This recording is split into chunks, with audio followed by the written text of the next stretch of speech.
When looking for the king of podcasts, you're at the wrong channel. Well, excuse me! Looking for good ideas for life? You're far from good hands. Hey, bud, what's your problem? If you think the listener is always right, you're far from the right place. Out of order! Even in the future, nothing works! Hosted by a Northeasterner by birth, but a rebel by choice. Are you threatening me?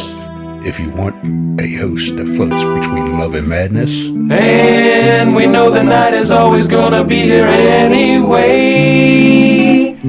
Thinking of you's working up my appetite, looking forward to a little afternoon delight. then play on and listen to Crazy Train Radio. All right, guys, listen to this blues riff and B. Watch me for the changes and try and keep up, okay?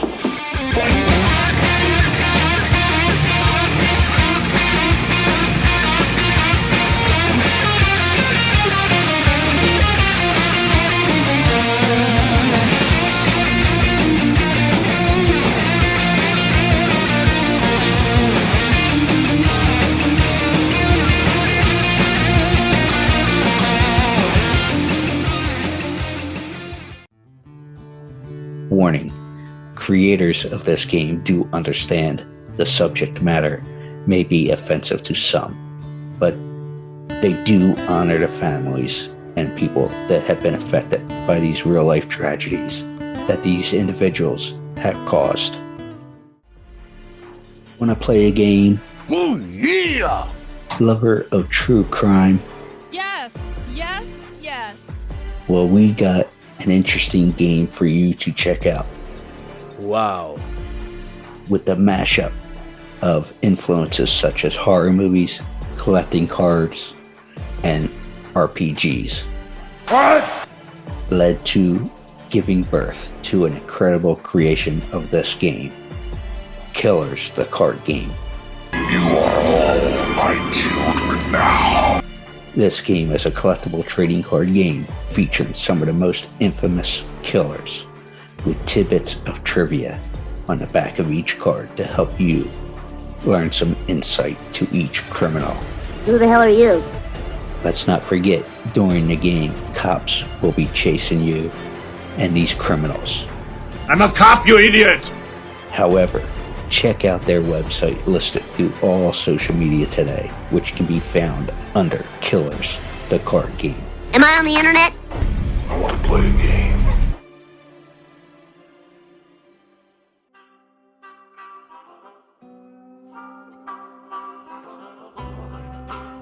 Hey guys, this is Brian Bremer from Pumpkinhead and Society and Silent Night Deadly Night 5, and take my advice and listen to Crazy Train Radio. You won't regret it.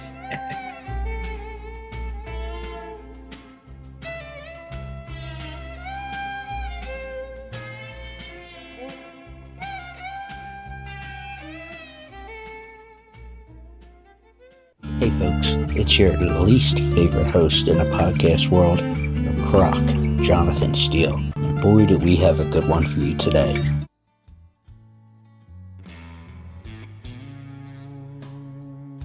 Ladies and gentlemen, boys and girls, children of all ages, this next guest is a veteran actor, coach, and nationally recognized voice talent with more than 25 years of experience in the business. Some of his VO work includes a series regular role of Nick in The Walking Dead game Season 2 from Telltale Games. He's also worked for the on-camera division of the People's Store, which is one of the largest talent agencies in the Southeast. But our audience probably knows him best as Bunt Wallace, the mysterious mountain boy that helped set the fatal events in motion in Stan Winston's cult classic, Pumpkinhead. Let's welcome Brian Bremer. So, Brian, welcome. How the hell are you? Thank you. Thank you, Jonathan. Great. It's good to see you. Thank you for your patience with my stupid schedule. Yeah, absolutely. Shit happens. It's called life, last I checked. That's right. And I'm honored to be the last one that you're doing for right now. For right now. Yeah. Just Yeah. for right now. Yeah. My schedule's so nuts because, I have a pretty active voiceover career. The vice president of talent development at an agency. And then, of course, I'm doing the shows when I can, which is awesome. And I still do on camera once in a while. But really, my main creative focus is voice acting. And so my schedules are just so crazy. Every time I schedule a podcast, I book a job. Or something comes up that I have to go to work for, and I just feel bad keeping everybody on you guys have all been really patient though, and I really appreciate what you do, and it's been great being kind of on the interview circuit, and I hope to get to a point in another month or so where I can kind of focus on it again more. But thank you for waiting and for being so. I think we've been trying to do this for over a year. Yeah, and I appreciate you, man. And it was great Yeah, hanging with you at Scarefest too. I'm glad you ended up working with B. Yeah, that was a last minute deal. Yeah. Well, it was funny because, and I'm not going to get into the gory details, but it was funny. The main reason I went to Scarefest, folks, was to connect in person with Brian.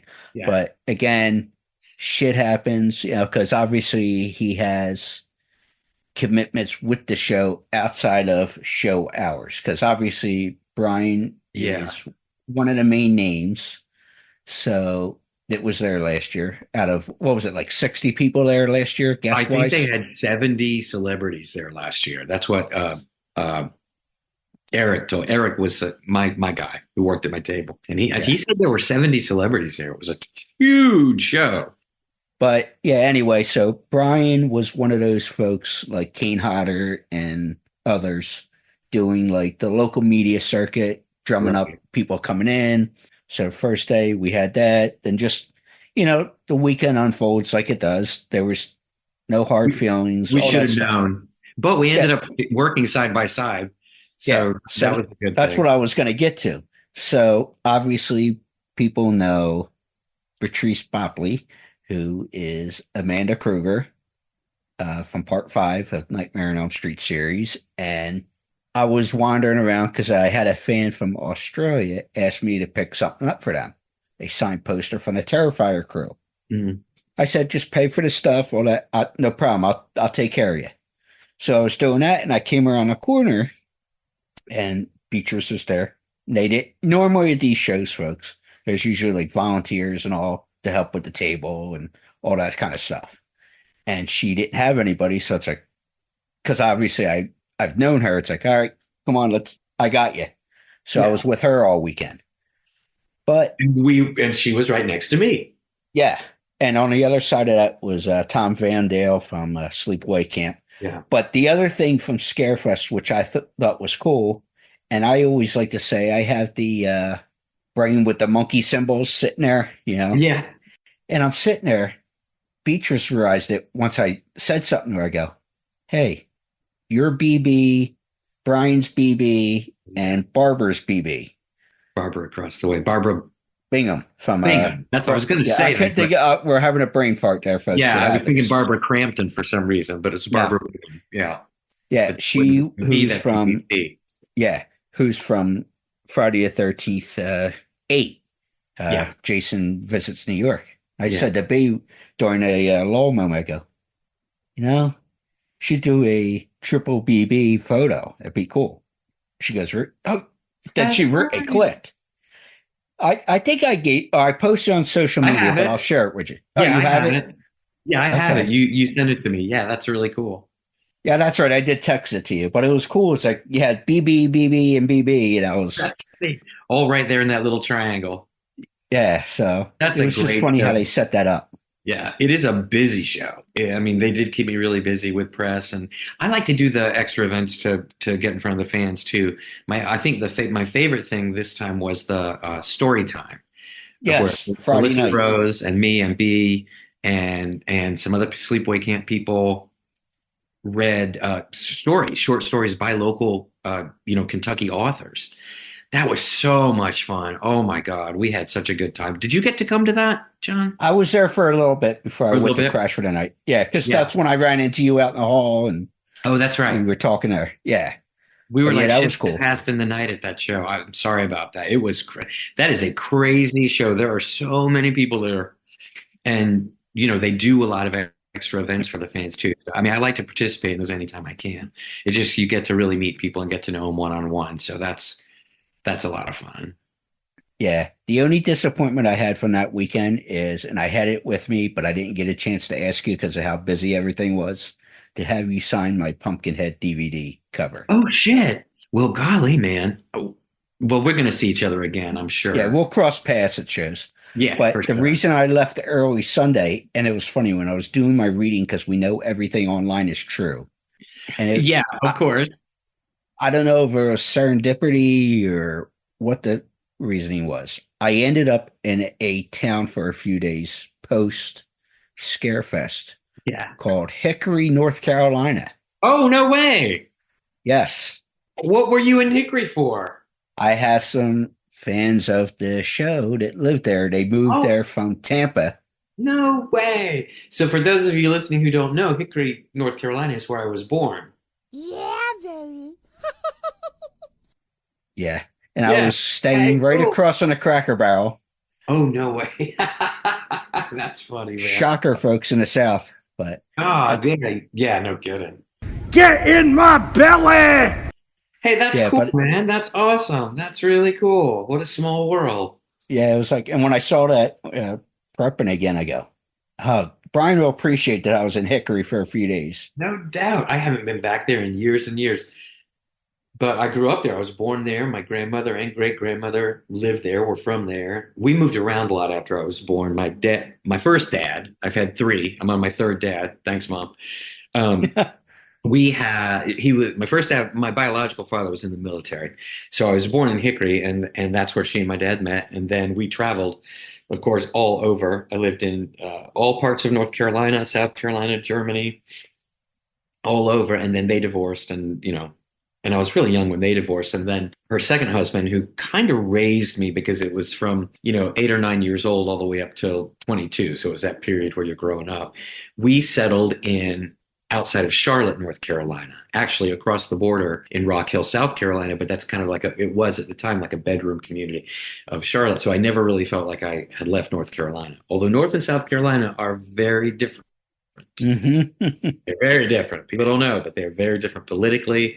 The people are different. It's really strange. I love North Carolina anyway, John. That's always going to feel like my home. My dad now has a cabin up in the Great Smoky Mountains, and my sister in North Carolina. My sister lives in Asheville, so we're still very connected. And Asheville really is just right over the mountain from Hickory. You have Asheville, Boone, and then Hickory's right there. Well, what took you there? You had fans of the show there. Yeah. And so you went to there. Okay, cool. Well, there was a musician friend of the show who's going to be back soon that I'm going to connect with, but she wanted to see me in person. So cool. I literally, and I don't know why I tortured myself, but I do it. Jumped on a bus from Scarefest I went through Atlanta to get up to Charlotte, which is like, I love people that make the maps. It's like, why wouldn't I go from here to here? Yeah, But that's yet what I go here to here to here. Yeah, that's so strange because it would be. Yeah, I was thinking that too. But so anyway, yeah, it's asinine, but common sense ain't so common. That's right. But then I got Chad and Shanda who are fans and become friends, and so I stayed with them for a few days because they moved up there from Tampa. Oh yeah. And it was that's just wonderful. I never been that part of the state, so. It's a beautiful place. I mean, North Carolina is beautiful. There's a lot of really cool little towns. I spent a lot of my childhood growing up near Raleigh, near Sanford, North Carolina, on my grandmother's farm. It was a 40-acre farm. And, I remember going to the grocery store with her, and it was a big deal. Like, it took 45 minutes to get to the grocery stores from the farm. So you really had to plan what you were getting. If you forgot the butter, you were out of luck, man. And they grew all their own vegetables. So they had all that canned and in the root cellars and in the basement. It was a big farm. But they didn't have animals. So she would go for meat. She'd go for milk and stuff like that. And I loved it. I loved it there. It was so quiet. This was 40 acres. And at the time, it was just a little highway really far away from her front door. Her house was on the highway, but her front yard was acres, you know. It was very Pet Cemetery. It was one of those highways that just runs through the farm. And I always would think about that when the trucks would roar by out there. And they actually lost a lot of dogs on that highway, but that's farm living. But it was so quiet out there. And I remember that's the first time I really had that complete sense of quiet with that blanket of three-dimensional stars just above your head that are millions and millions of points of light. And I remember being out there a really challenging time in my 20s. I'd come back to visit her, and I was out there all alone, and I was just trying to figure out who I was and what I was going to do with my life. And I heard very clearly that I'm a storyteller, that's what I am. That's what I am as an actor. It's what I am as a writer. And it just gave me this great, it's so funny, John, when you get in that quiet, you can really think, and the quiet is so quiet that it's heavy, and there's nothing you can really do but think about the truth. I miss that. You know, we live in the city, we've lived in Los Angeles and now in Atlanta our whole adult lives, and I am so ready to get back to it. But cool thing, I am going to do Carolina Fear Fest in, God, I can't remember. I think, something like it. Yeah, when is that? I think that's coming up in a couple of weeks. I was hearing about it. It's not a couple of weeks, but it's soon. I've got it on my calendar. February, March, something like that. Something like that. I can look on the calendar and see in case anybody's interested. Yeah, it's part of the Mad Monster family, folks. So. Oh, is that right? Is Carolina? Is that the one with Kevin Spacey and a few others I've been hearing about? No, Kevin Spacey. I saw that too. Where is he? Okay, there's FrankenCon. Okay, Carolina Fear Fest is May 23rd through May 26th, Carolina Fear Fest. And that's cool because it's in Raleigh, which is very close to Sanford, which is where the farm was that I grew up. Yeah. So I get to kind of go home a little bit. And I've never done a show in Eastern North Carolina. So that'll be my first show there in May, Carolina Fear Fest. I'm really excited because I'll take a couple of days. I'll probably drive down to Sanford. It's about 45 minutes to an hour from Raleigh, but I think I'm going to go visit my great aunt's farm. She's passed away many years ago. Is it still in a family though, or no? She, in her last years, she sold it for a really good price to her neighbor who had worked the farm after my Uncle Ralph died. So he had a lot of sweat equity in it. He worked it, and a condition of him buying it was that she could live there until she died. So she did. She lived there until she went to the hospital and died. And it's funny. So no, it's not in the family anymore, which really sucks because part of that family still has a lot of acreage and farmland out there. But Edith's farm is not in the family anymore. But what was I going to say? Oh shoot! I lost my train of thought, Jonathan. I'm sorry. Yes. So that little highway that ran in the front that was a mile from the front door. Well, they've built a new highway, and they did eminent domain, and they actually cut into her front yard, and now her front yard is tiny, and this huge, like 4-lane freeway runs right in front of the farm. So that sucks, but I'm really excited to go back there. Most of the acreage was actually behind the house, so the farm is still intact, but that highway runs right by her front door now, so she would not be happy to see that. Well, the last thing I was thinking about personally, and you mentioned it, I didn't know you had a couple of stepdads besides your biological father and such. Oh, yeah. But would it have been that one during the time growing up, number 2, that had told you about trying to learn every aspect of what you're going to do? Oh, that was dad number 3. Wow, Jonathan, I'm really glad you remember that. That's my dad, and I call him dad number 3. I do call him dad. His name's Richard Aquino, so I'm in the Aquino family now. And he's actually been my dad for about 35 years. So after my second dad died, he drowned. At the same time, Rick's wife died, almost at the same time. And he and my mother met out dancing about a year later after a respectable amount of time. And when she married him, she had 2 boys, me and my brother, and Rick had 2 girls. The oldest sister and I are the same age, and the younger kids are of the same age. So we were one shy short of the Brady Bunch. Here's the story of a lovely lady. So he's been my dad for 35 years. I really don't think of anyone else as my family. But he's the one who told me that, anything you want to do in your life, there are 2 things that you have to do to make that happen. Because he was extremely successful. I mean, he had all kinds of software businesses and different companies. And he was never like the software engineer or the genius. He was the businessman behind these engineers.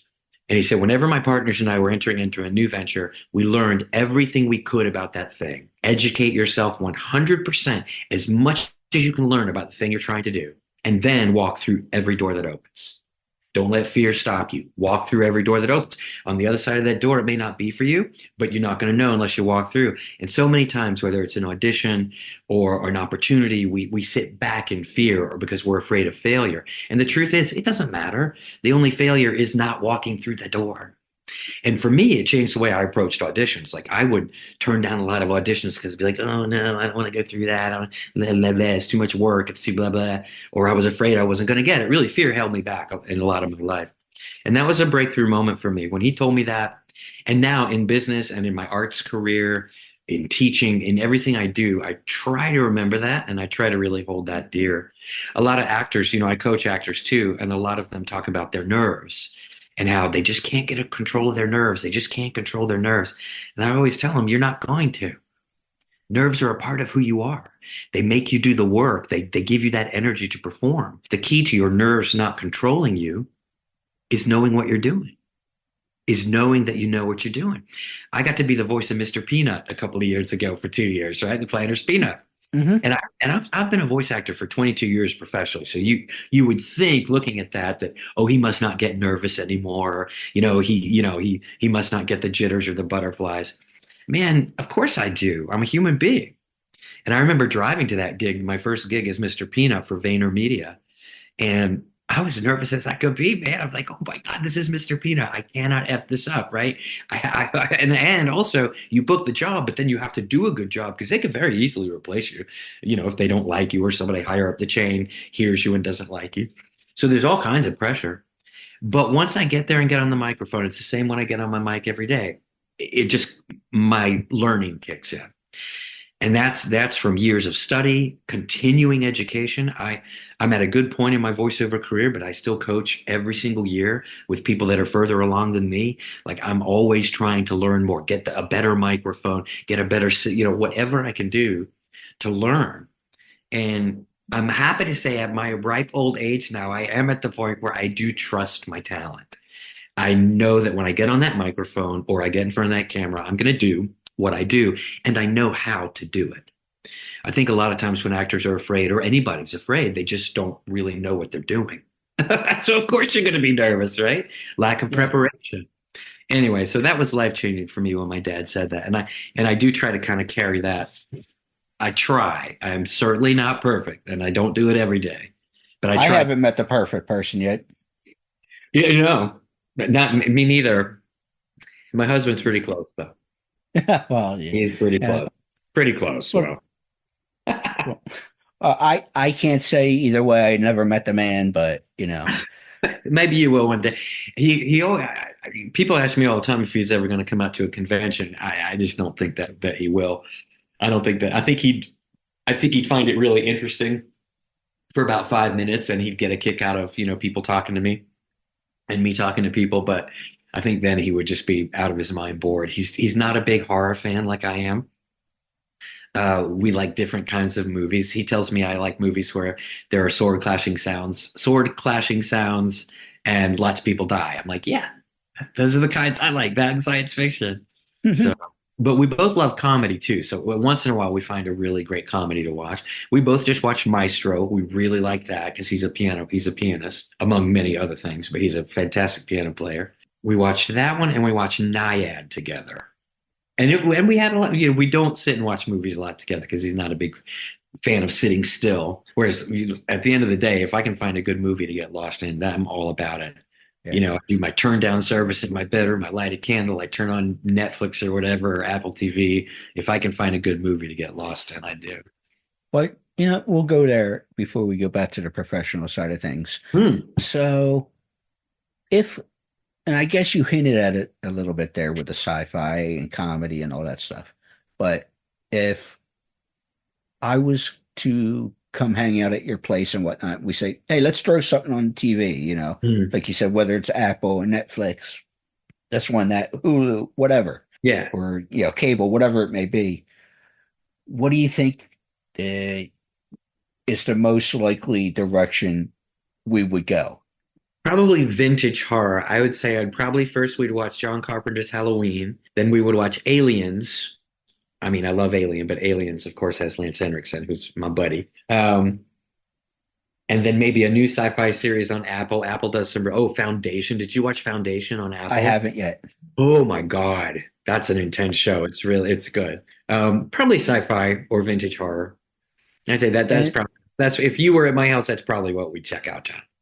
Well, it's funny. You mentioned the original Halloween there. And Yeah. back at Scarefest, another buddy of mine, Sandy Johnson, was there. Yes, I met Sandy. I was myself.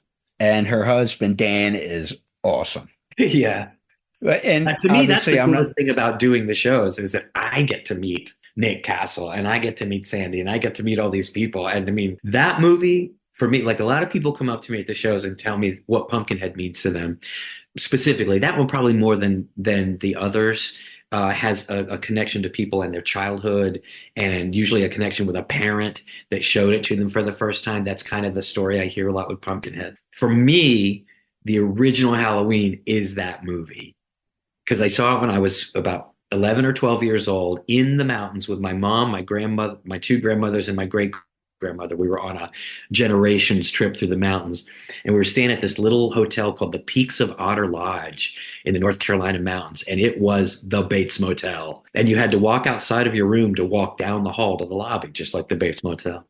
And my grandmothers and mom, they were all sleeping, and I snuck out of the room. I was sharing one with one of my grandmas, and it was in October, and it went into this lobby, and I swear to God, Jonathan, it was the Bates Motel lobby. It was dark. It had blinds on the windows, and it had a little black and white TV.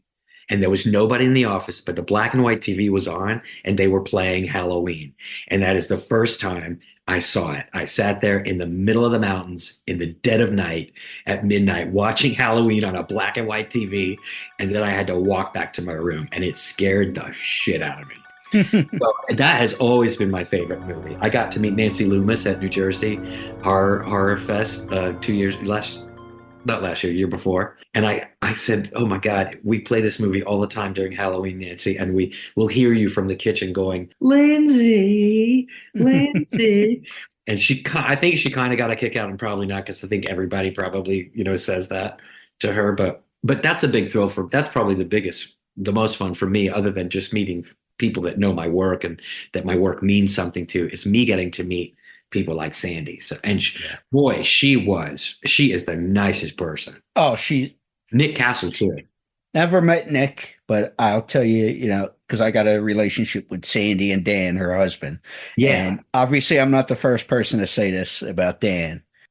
He's like Santa Claus, obviously, with a beard. Merry Christmas. Yeah. Oh, yeah. I think I saw him. I didn't know who he was, but I think I saw him. Dan, and I know I'll get a text about saying this, but Dan, I love you, buddy. We had a drink or two together. So, speaking of conventions, though, what do you think is the most frequent thing that people bring up or to get signed or talk with you about? Well, Pumpkinhead's squarely in first place right now. But it's funny, over the last couple of years, Society has run a really close second. People are always bringing me steel cases of Society or these strange posters, foreign posters. And then, of course, I have a lot of stills from Society. And then Silent Night 5, that movie is very beloved by a very specific group of people.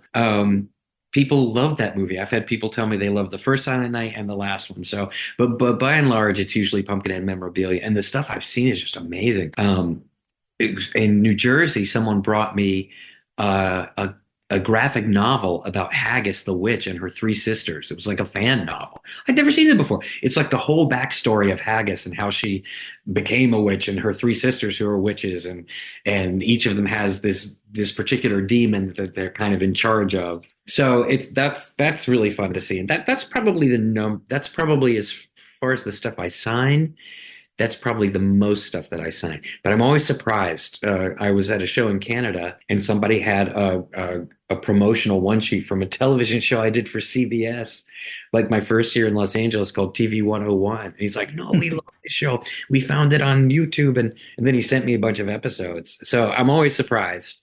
I'm always surprised that people know as much as they do about my career, because it just blows my mind. But Pumpkinhead, I would say Pumpkinhead's the number one. And like the promoters of the shows, it depends on the show. But most of the promoters know Pumpkinhead. A lot of the smaller, really hardcore hardcore horror conventions that are just really into like Dario Argento and like the really hardcore stuff, they will be fans of Society, and Brian Yuzna and all the H.P. Lovecraft stuff. So, but Pumpkinhead, I would say, is the number one. Like I usually run out of stills from the movie, but that's the one people bring me the most stuff for too. Like people just have all kinds of stuff that they've collected from that movie. So that's a lot of fun. And I've been it is amazing. So I had an interviewer ask me once for Rue Morgue. He said, how does it feel that, people are coming up to you and recognizing for stuff you did 35 years ago? And I said, it's fucking great. Are you kidding me? As an actor, to be recognized for anything you've done, any time, and the number of people that see these movies and embrace these movies and love them. And, horror fans are the best. I mean, these movies mean something to us. I am a horror fan, so I know. The movies I grew up with, I have meaningful memories with my friends, with my family, like different times in my life that the backdrop are these movies. So to be in something like that is someone's backdrop, that's humbling in the best possible way. It's overwhelming in the best possible way. So I feel very, very fortunate that I've had the opportunity to go and to meet you and to meet people like you and to meet fans and make a lot of new friends. I always come away from the convention feeling like I have a whole group of new friends, and I keep in touch with people. I try. Yeah. We keep in touch, and I keep in touch on Facebook with a lot of people. So I've met some really awesome folks. In addition, and I'm not talking about like the celebrities, although I will say Felicia Rose is just a doll. I know everybody knows it. Everybody thinks so, but she's something else, isn't she? Oh, she's something else, all right. She's been so helpful to me, sort of navigating what the convention circuit is as a career. Because, she's done it for 22 years now, and she really built her fan base at the shows, and she has built the momentum that she has. And she's talked with me a lot about how she did that, what it's all about. The very first show I ever did was with her. It was a really small show in Tampa, small compared to like a Scare Fest. It was a one-day thing, and I was sitting right next to her. First show I'd ever done, first time I'd met her. And I was a nervous wreck before the doors opened. And she turned to me and she goes, "Honey, all you got to do is give joy and receive it in return. That's all we're here for." And I was like, okay, I can do that, because I really was excited to be there. I really was happy to meet everybody. And even at FrankenCon last year, we sat next to each other, and I love sitting near her. And we would both share these moments that had just happened at the table. And both of us were like, this is what it's about. It's not about how many pictures you sell or how much money you take home. It's certainly not about that for me. But she's also helped me to navigate it. But it's about the moments with the fans. That's all this is about. And I love getting in front of the fans. I'll do anything to do it. The business of the convention scene is a business.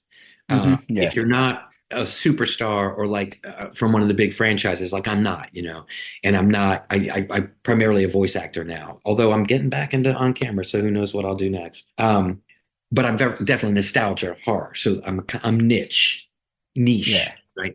So for me, it's a hustle to get in front of people, to let them know I'm there. And there are a lot of politics involved. And, you have to get shocker. You know what I'm talking about, John. Yeah. But I still love it. And all the people I've met have been fantastic. I've never met an asshole. All the promoters I've worked with have been really nice, wonderful people. The agents I work with are phenomenal. And I'll do a few this year too. I've got a lot going on, so I'm not chasing it or building it, but I've got several commitments I'm going to do this year, and then we'll just kind of see what happens after that. But I was thinking that the other day, if I never did another show, I'm so fortunate to have had the experience that I've had at FrankenCon and Scarefest and all the different shows I've been able to do. Got to go to Canada and met some great friends in Canada that are still really good friends that want us to come and visit and live there. And Canadians like to recruit you to live there. But just had the most amazing time in Montreal with those guys. It was just phenomenal. So even if I stopped tomorrow, I would be just stunned and overwhelmed that I've had this incredible opportunity, this humbling experience to really meet people that know the work and like it and have things to say about it, or they don't have things to say about it. I've had people definitely had discussions about, why they don't like certain movies I've done. It's like, all right, let's tell me about it, bro. Just the fact that you're watching it and talking about it means so much. So.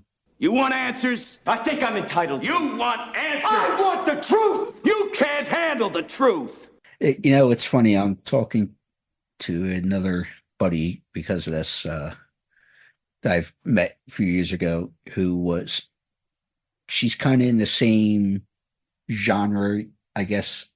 I don't know if it's genre you would consider. Yeah. Where she does a lot of on-camera stuff, then went the past several years the VO route. Yeah.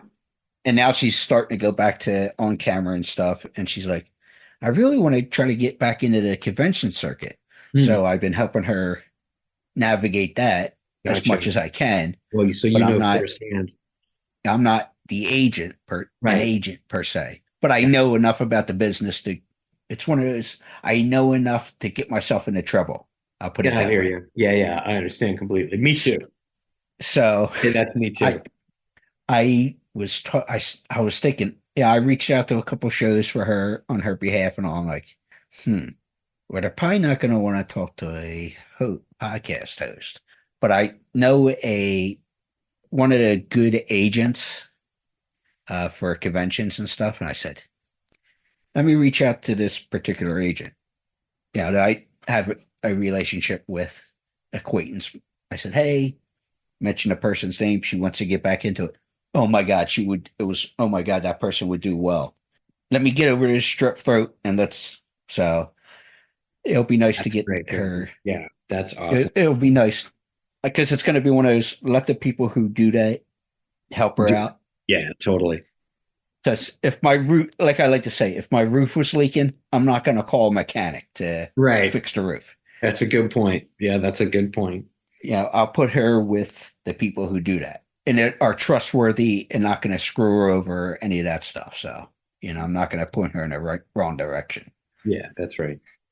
But with the convention circuit, the last thing I wanted to ask, and I just recently heard this, and it came from your mouth, but I'm interested in hearing the story. There was a story apparently that you had a somewhat embarrassing or funny story meeting Clive Barker.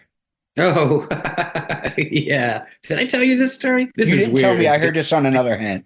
Oh my God. Yeah. I tell this story a lot because this is back when we did Society. And after we shot the movie, Brian Yuzna was going to the Fangoria convention in San Diego. I think it was something Fangoria was putting on San Diego. This was a lot of years ago. And in the movie, there's a character that basically turns himself inside out and his head pops out of his butt. Oh, that's nasty. And so they have the whole prosthetic that's the butt with the legs and everything, and the face is coming out of the butt. Well, the actor Brian really wanted to take that character to the booth, and the actor that played that character wasn't available. So Brian calls me up and he says, "Hey, would you come down to San Diego and it was in Los Angeles. I'm sorry. There's this big horror convention and I'm going to put you in this makeup and I'll pay you." I don't remember what he paid me, $600 or $700. It was a lot for a starving actor at the time. So I went, and Screaming Mad George was there too, and they put me in the prosthetic, and I'm at the table all day, and people are just like throwing stuff at me and making fun of me and going, "Ooh, oh!" I mean, it was great. I had a really good time. And at one point, Brian says, "Oh, there's someone I want you to meet." I'm like, "Oh, great!" And I forget that and so they help me up, and I'm walking around with these legs here, and this butt, and my face is here. And he takes me over to meet Clive Barker, and I'm like, and I had dentures in too with pointy teeth. And I was like, "Oh, it's so nice to meet you, Mr. Barker." And he goes, Nice to meet you too. I said, oh my God. So that's the first and last and only time I ever met Clive Barker. I was in the butt face makeup. And strangely enough, I was on the elevator at Scarefest, and this guy next to me, Sean, introduces himself and he goes, I have a picture of you from a convention in Los Angeles many years ago. And it's a picture of he was there. He was there at that convention. And he emailed me the picture, and it's me, a very young me, in that butt face makeup. And I could not, but I said, I can't believe this. I tell this story all the time. And here we are. That's the thing about the horror community. Look at this. This is 30 years later. I'm on an elevator, and the guy standing next to me has a picture of me at that convention in that makeup. And he's an agent now, but I said, well, were you there? Why were you at the convention? He says, oh, I was just a fan. He said, I was just a young guy. I was a fan, and I was a fan of society. So, yeah, that's my Clive Barker story. And the thing about my stories, Jonathan, they are all true. You know, it's funny when they tell you to get your head out of your ass. I'm sure it's normally not in that direction they ask you to do that, but I'm sure. Now, to be clear, it's I funny. don't play that character in the movie. That was actually played by another actor, but he wasn't available for the convention, so I got to wear his fantastic prosthetic and meet Clive Barker, completely unrecognized, but I got to meet him. Yeah, well, it was scary at Scarefest there. I went to go get my bags, and because I had to stay elsewhere because of how busy it is. They had some horse races and stuff, so trying to stay there near the show was tough. Oh, and there was a great breakfast place I text you about. Yeah, around the corner from the hotel. Yeah. Yeah. Well, anyway, I go to the hotel to grab my stuff to go where I was going for the night, and I walk. I need a drink. It was after Saturday, long day. Let me get a thing of whiskey or whatnot before I go on my merry way. And it was one of the few guests I lost touch with, but since we've reconnected and everything's good, I hear in the bar, "Where the hell you been?" Adrian King. Right? And Adrian's just the sweetest person and all. I said, yeah, we caught up. Sure, we had the right in for each other. And hey, let me buy you a drink. And I was just, because she was with some people. I didn't want to be up anybody. It's not my style. So I come back with the drink. She goes, no, sit your ass down. Let's catch up. It's been a number of years. Yeah, so it was nice to catch up with her. That's nice. And that's the thing with the shows, that's it. Yeah. Yeah, it's very relaxed. It is like a party. Yeah, and I did so many last year. I sort of got exhausted by it just from all the travel because I wasn't used to it, but it was a good amount. I've got a good amount this year. I think I've got like just the right amount to still do everything I have to do in my other jobs. Yeah, and in my life. So yeah, Pumpkinhead. So you mentioned earlier about Lance Henriksen. So was that the first time you came across him in person? And what would you say Lance is like? And do you guys have a relationship still? Yeah, we do. I mean, that was the first time I worked with him all those years ago. And then, of course, I got to see him at Scarefest a couple of years ago. And that's really where we reconnected. And now we're sort of doing the show circuit together when it comes to Pumpkinhead. Like there are a few plans in the works, hopefully for a full Pumpkinhead cast reunion. I can't talk a lot about that right now because it's definitely in the works and the deals have not been made, but it'll be at one of the bigger shows. I got to see him for the first time at Scarefest a couple of years ago, since I left LA about 20 years ago. And we kept in touch, but we hadn't actually seen each other. But it was so awesome, Jonathan. It was like no time had passed at all. He walked into the hall and he goes, Bunt. And I'm like, Mr. Harley? And it was just like we were right back on set together. And I mean, it's so odd when you work on movies together because they're such an influential part of your life too. And we literally fell back into the same dynamic we had 35 years ago, which was a great friendship and a great dynamic. I mean, we hung out and talked a lot and took breaks together. Here's how Lance Henriksen is. We were outside taking a break during Scarefest, and he goes, I can't believe all these people in my line. And I'm like, you're Lance Henriksen. Do you not know that you're Lance Henriksen? He's like, did you see that? They're like lined up. I can't believe all those people are in my line. Do you see that? I'm like, Lance. You're Lance Henriksen. But he doesn't think of it that way. He loves the fans and he loves what he does and he's an actor. you know. And he's so kind. He was so kind on set. People ask me a lot, you know, what was it like to work with him? And you don't even think about it that way. It's just he's such a consummate actor. And so when you're acting with him, you are acting and you're there, you're doing the work and you're really focused and you're doing the job. And no ego at all, still has no ego at all. And just made it easy. He and Stan Winston both made it easy.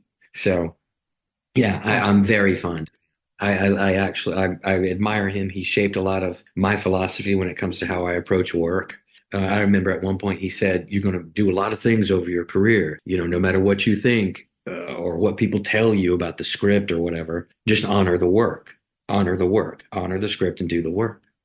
I remember when I first booked Pumpkinhead, I just signed with my agent in Los Angeles, and he sat me down in his office. He goes, "Well, it's a horror movie, kid. Everybody's got to do one." Yeah. And I'm like, it's actually a really good script. Have you read it? Like, it's a really, but I didn't say that, you know, I'm like, okay. But it is a good script and it's a good movie and it stands the test of time. I got to see it at a screening in Asheville last year that my little 7-year-old nephew got to come to. I have a 7-year-old nephew who shares my birthday. And that was really the highlight of my year, Jonathan. I mean, his eyes were huge. He didn't know what to make of it. And he sat at my table. He talked to people that came up to talk to me. He was just in heaven. And the next day his mother said, "Oh, Milo wants to be an actor now." I was like, "Oh dear, tell him to be a dentist." No, but nothing tops that. I mean, it was unexpected. I didn't know that his mother would let him come, but I think at age 7, she thought, okay, it's fine for him to go and see it. So, well, why do you think it took a while for the movie to have a true following? Was it because of things like HBO and Sci-Fi Network and stuff? That's really when it came into the public consciousness, was when HBO showed it. It's funny, I did a TV show called Rectify a few years ago, and we were at the wrap party for Rectify, and one of the executives on Rectify came up to me and goes, "Hey man, I used to work for HBO. I'm the one who programmed Pumpkinhead on HBO." I'm like, "Well, thank you." Because that really is when people started to see it. And then, of course, Sci-Fi picked it up, and Sci-Fi ran the hell out of it in the 90s. I mean, they ran the hell out of it, and in the 2000s. And then they made their sequels and things like that. I think at the time, I was actually talking to another interviewer about this. I think at the time, when it came out, and this was what he said, and I kind of agree with this, it really didn't fit the trope of the 80s horror movies. It wasn't what people were expecting when they went to a horror movie in the 80s. It was not a serial killer. It's not a slasher with lots of blood. It's more of a fairy tale monster movie. And I think people just, it wasn't Nightmare on Elm Street. It wasn't Friday the 13th. And I think people just didn't take it seriously. And then people thought the name was silly too. I do remember that in Los Angeles. People would make fun of it on my resume. Well, now I get the last laugh because nobody's laughing now, baby. Is it perfect? No, but I don't see you coming up with anything. And that, people, is what grinds my gears. Tom? And so it just took a while. Like, it didn't find its audience in the beginning. And that's what I find with a lot of these movies. It just amazes me. It took it, and then the streaming channels, now that they're streaming, that's where everybody's finding Society. Joe Bob Briggs played Society. That's how a lot of people found it. Silent Night 5, Pumpkinhead, all of these, the streaming's really keeping them alive. I was talking to an agent the other day. I'm like, the funny thing about this is these movies are not getting less popular. They're just getting more and more popular. Like every year, Pumpkinhead gets more and more popular, and there are fan groups and fan bases and Facebook groups and all these things. So it is funny that something I did that long ago, that's still an amazing part of my life. I'll never forget doing that movie. It was my first feature film. But now at this point in my life, it's growing and growing in popularity. So that's really cool and 100% unexpected. If you'd have told me 10 years ago that was going to happen, I'd have been like, what? So that's been a really, really cool thing. And it has made me want to get back into on camera because specifically it's made me want to get back into the horror genre. And I did a couple of indies last year and I had such a good time because now, unlike a lot of film actors, I'm able to meet my fans. I'm able to meet my audience.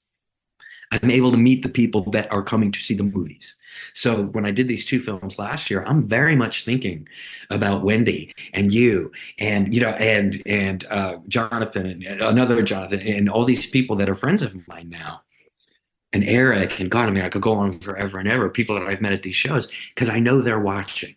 It's almost like being on stage and you actually have an audience out there in the dark. But in film, you don't. Everything's done in isolation. You never meet your audience. You never get that kind of feedback. Even if you go see it in a theater, you see it with an audience, but you don't get to interact with people. After I do a play, I can come off stage and I can talk to the audience. They're at the backstage door and we talk about the show and what they thought. I've had the opportunity to do that at these conventions. So now I know who the audience is. And it reminds me once again, storyteller. We're storytellers. That's what we're doing. And we're telling stories for real people that exist. And now I have an awareness of them.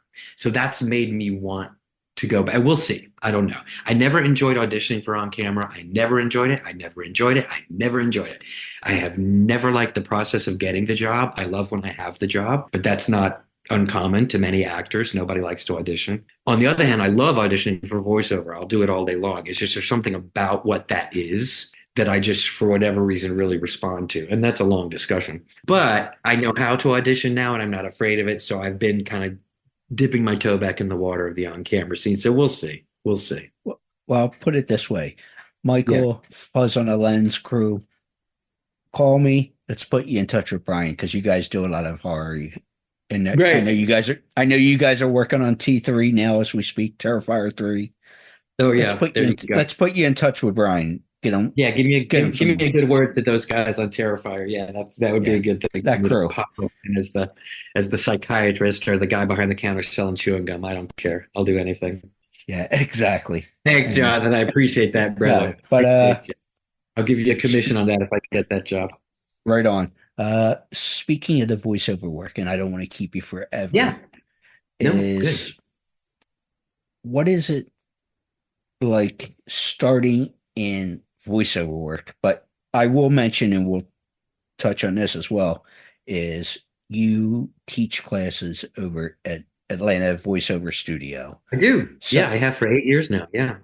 So what is it like making that jump? Because if I read this right, scary part, because these books behind me are just for show. I don't know actually how to read. I usually go with the coloring books and they're books. Oh, that's I thought they were VHSs. Okay. Oh, they're books. No, yeah. Oh, yeah. There's another. I need another one of these movie cabinets over here. But gotcha. What is that transition like? But like I said, according to the interweb, you came to Atlanta with that rock and roll band of yours, played the Olympics, and kind of just stayed in Atlanta. That's right. Yeah, I did. We came from LA. We came to play the Olympics. We did. And then the band broke up after we came and accomplished what we came here to do. And I stayed here for a couple of reasons. One, there was work here. I had moved away from performing after the band broke up, and I got into producing and casting and coaching talent for their auditions at an on-camera agency that I ended up working for and now have part ownership in. So I just really found my way to kind of all sides of the camera and all areas of the business. And I think diversifying is if you want to have a long-term career in show business, you really need to diversify and just kind of know a little bit about everything. So I've produced. Back to what I said earlier with that knowing. Right. But one of the side effects was I got to be with my great aunt from the farm. Wow, this is all coming full circle, man. I got to be with her on the farm when she actually passed away. And my great aunt was just the love of my life. I mean, we had that kind of soul connection that goes beyond time. Like in another life, we were probably brother and sister, we just were super close from the time I was a little baby till she died. And she didn't have kids of her own. So I think she kind of took me in that way too. And I was in the hospital as she lay dying, and I was reading to her from her favorite book, Billy Graham's Angels. And my old cousin Shelby was in the room, and she said, "Brian, you have such a nice voice. You ought to do something with that." And I thought, well, I am an actor. I was a singer, but no one ever taught me about voice acting. So long story short, I came back to Atlanta. I took a workshop. I fell in love with it, and I just kind of never looked back. Acting for the microphone is very different from acting on camera. It's very different from acting on stage. But like my best acting teacher, Steve Coulter, ever told me, acting is acting. It's about creating a believable moment in that imaginary situation. Now, in the case of voice acting, usually you're by yourself. There's no costumes, no props, no other actors. You're creating the whole world, and no one can see this, so it's not about this or subtlety of expression. So you have to learn how to communicate that truth in the different medium. It's like people that go from the theater to film. A lot of times they have to really tone it down. In the theater, your audience member could be projecting 600 feet away on the back row, right? And in film, your audience is right here.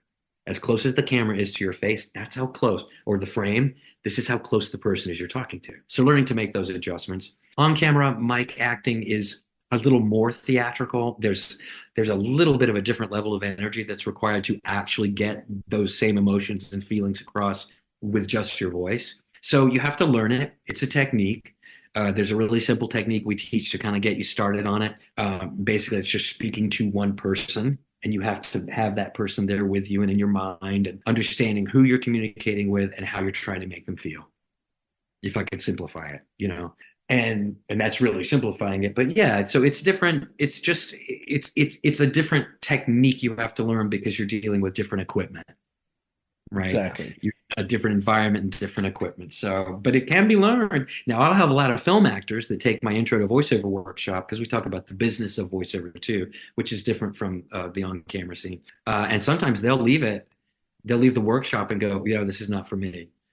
I'm trained to behave. Like, I'm not trained to do what you have to do on that microphone. I've had people tell me that that's not for me. People who I find are very, very good at voice acting tend to be actors who come from a theatrical background, and they can just have the top knocked off of that just a little bit down, and that gets you kind of where you need to be for the energy level in voice acting. Now, not all the time. Sometimes it's very small and very subtle, but in the commercial world, in the animation world, that energy level tends to be a little bit broader. Now, video games are different. I'm in the Walking Dead video game, and that was very much like film acting. My character in the Walking Dead game feels responsible for his mother's death. He left the kitchen door open, and a zombie came in and ate her. And there's a scene where he cries. My character had to cry. And so video games tend to be a lot more serious, and they can be very, very, very grounded in more of that kind of filmic. I hate to even call it film acting. Like I said, Jonathan, acting's acting. It's the truth of whatever moment you're trying to portray, and using the technology, whether it's a camera or a microphone, to get that emotion from your audience, to get that buy-in. I was going to say, because you teach the intro classes, but you also teach intro to animation. I do, and I would think there's a difference between just doing regular VO work, whether you're doing commercials or movie reads or whatever, than doing animation for whether it's cartoons, video games. Oh, yeah. I would think there's a difference between the animation. That's very big. Yeah, that's a big difference. Animation really is the character acting of the voiceover world, whereas most of the time in other forms of voiceover, you're really just speaking from your authentic voice. A lot of times that happens in animation too. And there's animation commercials as well. But in animation, it can be very high level, high energy animation, which is like the little kid shows where all the voices are kind of up here and all the emotions are really elevated. You're not just happy, you're happy, and you have to be able to get that appropriate energy level.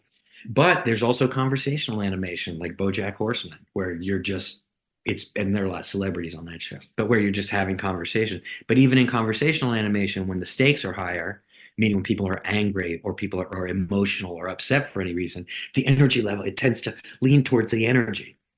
But then in video games, it can be very conversational, but it's different. It's different in its variety. If you want to be a successful animation actor, you really do have to be a multi-voiced actor. Because if I'm producing an animated series, let's say, I can hire you to do up to 3 voices in my series and pay you the same day rate. So I'm going to hire an actor that can give me 3 distinct characters, right? So learning how to use your different registers and ranges to create the different sounds from your instrument, right? The different sounds from your body is really, really important.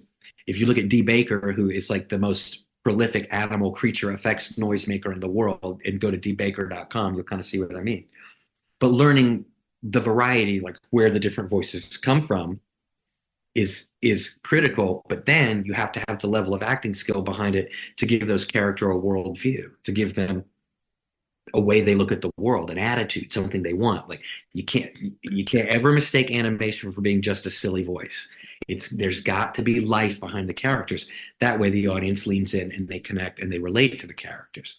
And that's acting. I mean, that's acting. The people that are working are not just doing silly, crazy voices. They are building fully fleshed out characters. So it's a little more complicated in its process, I would say.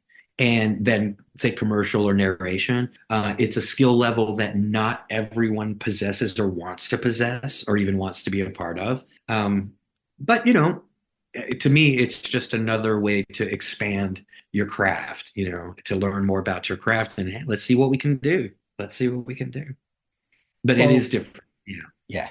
Well, where would you figure out somebody's skill?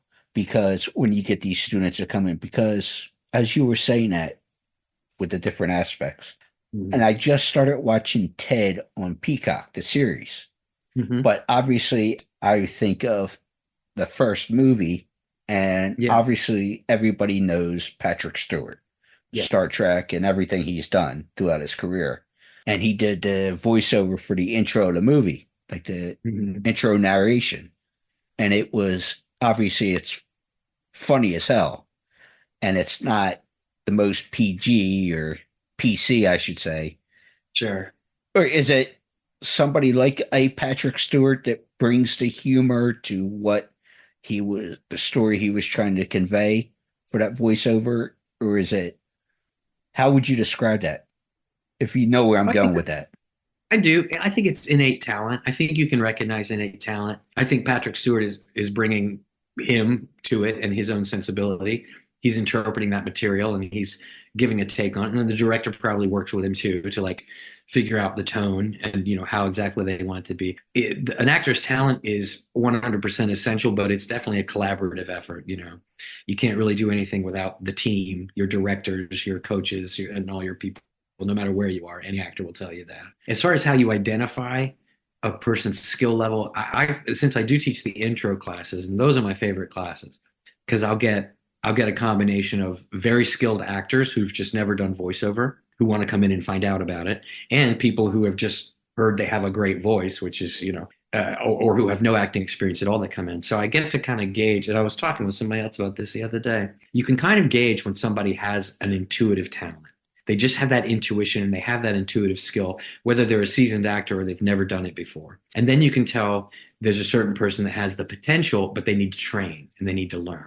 Now, all actors will tell you they're constantly training, but you know what I mean? You see the raw material and you go, yeah. And then you have people with no experience at all who just come in and have this incredible gift and they've just never explored it. So there's kind of those three levels. I do think just about everything that we do can be learned. It can be taught. There may be things that you're experiencing personally that hold you back from doing those things. Those have to be overcome. And that's not acting training. That's more like self-awareness. Because you do have to be very, very self-aware, very sure of who you are in order to have a successful career in anything, I think. But what am I saying? Oh, yeah. But a lot of what we do can be taught. I have taught a lot of people who you would think come to the table with nothing but the desire and then end up doing a demo and getting an agent and having a great career. A lot of it can be taught, but there is a certain amount. There are some people that have a little bit of a head start if they have that innate talent. They're just kind of born with it. But I don't think it's this big mysterious thing. It's almost like being psychic or talking to dead people. I think everybody can probably do it, but how many of us actually pay attention to it, and actually exercise and work that muscle, right? None. Hardly. But I think whatever you focus on, if you have the desire, the drive, and the right teachers, I think it can be learned. Yeah, because I think in a recent story I heard when it comes to the voiceover and what you were just saying there, having the innate talent and such, is the guy who is now, I can't think of his name, forgive me folks, but he was hired to do Mickey Mouse for like the TV shows and everything else. The stuff for the theme park and all, was never in the entertainment world. Miska, Muska, Mickey Mouse. Say it with me. but he can do it. He But had somebody he knew. I know that story. Yeah, I've heard that. I know that guy's name too, and I can't remember it now. But I mean, that's the thing. I mean, that's the thing about our business. You know, lightning can strike, and lightning has certainly struck for me at certain points in my career too. But the thing is, entering into this business with a realistic perspective that yes, lightning can strike, but save your money when you make your money, because you could make a huge amount of money in a month and then not work for 2 years. Like, understanding the reality of the business is important. But yeah, I know that story. Yeah, and he just was able to do the voice perfectly. But Brian, I appreciate the time. But where can people find you if they want to search you out, whether it be social media? Yeah, sure. Well, whatever? I'm on Facebook. I'm Brian Bremer on Facebook. You'll know it's me. There's a few of us on there, but I think I have a picture of an ocean as my profile picture. I'm at B Jordan Bremer on Instagram, so follow me there. Coming up in May, I'll be at FrankenCon in Knoxville, Tennessee. You can find it at frankencon.com. After that, I'll do Smoky Mountain Terror in Sevierville, Tennessee. That's in June. And then there's more coming up in the fall that I can't remember. Oh, and the Carolina Fear Fest in May. Did we figure that out? Yeah. So if you follow me on social, I try to promote where I'm going to actually be if people want to come meet me. But definitely, connect with me on social and let's start a conversation about this thing that we all love so much. And Jonathan, thank you again for your patience and for your time today. I'm so grateful. I'm not going to break your stones, but as far as the Facebook profile, I've only been waiting for a acceptance of the friend request. Oh no, I'll go find you right away. No, I'm trying to be better about doing there, but yeah, I'll go find you. No, I tease, but no, it's all good. I'm glad to have become a friend of yours. I would like to think, and I just appreciate everything, knowing the guy behind the characters. Thanks, buddy. I appreciate it. Well, I hope I get to see you again real soon, and just we'll make it work. We'll make it work.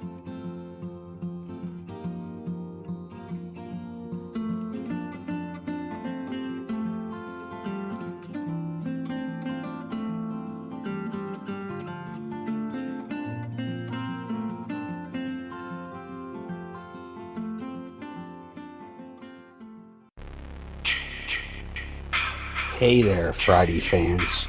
We know how much you enjoy the movies.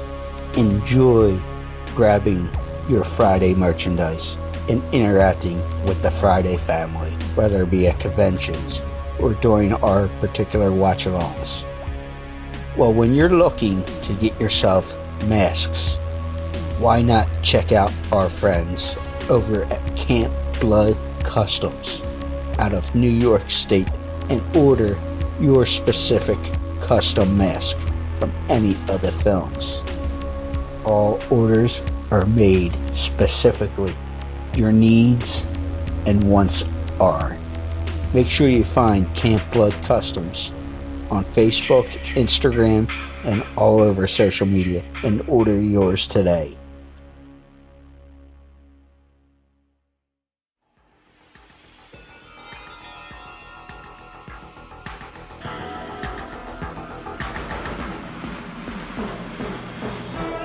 Hey there, it's Alan Troutman, Tarman from Return of the Living Dead, and if there's anybody you should listen to, it's me, about listening to Crazy Train Radio. Go do it. Go away. Do it now.